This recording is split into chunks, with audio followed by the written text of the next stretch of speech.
Batting বিপর্যয়ের সময় ভারতীয় ড্রেসিং রুমের অবস্থা কেমন ছিল? এবার ম্যাচের পর ধারাভাষ্যকারের প্রশ্নে যা বললেন অধিনায়ক সূর্যকুমার যাদব। তো চলুন বিস্তারিত দেখে নেওয়া যাক।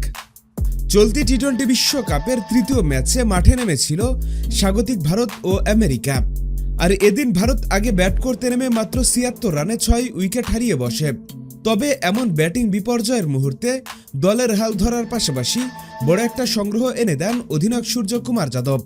তিনি ৪৯ বলে ৪টি ছক্কা ও 10টি চারের সাহায্য করেন অপরাজিত ৮৪ রান। পাশাপাশি আমেরিকার সামনে ভারত ৯ উইকেট হারিয়ে ১৬২ রানে টার্গেট দাঁড় করায়। আর এই টার্গেটের বিপক্ষে ভারত ২৯ রানে ম্যাচ জিতে নেয়। পাশাপাশি এই ম্যাচে প্লেয়ার অব দ্য ম্যাচ নির্বাচিত হয়েছেন অধিনায়ক সূর্যকুমার যাদব। এদিকে এই ম্যাচের পর দলের অধিনায়ক সূর্যকুমার যাদব বলেছেন, ৭৭ রানে ৬ উইকেট পড়ে যাওয়ার পর আমরা যে অবস্থানে ছিলাম তা কেবল আমি বলতে পারি। আমরা অনেক চাপে ছিলাম। তবে আমি এই মাঠে প্রচুর ক্রিকেট খেলেছি, আমি জানতাম এখানে কিভাবে খেলতে হয়। যাই হোক, আমরা আরেকটু ভালো ব্যাটিং করতে পারতাম, কিন্তু এটা ঠিক আছে। পরের ম্যাচের জন্য আমাদের আরও ৫ দিন সময় বাকি রয়েছে, আমরা আরাম করতে চাই।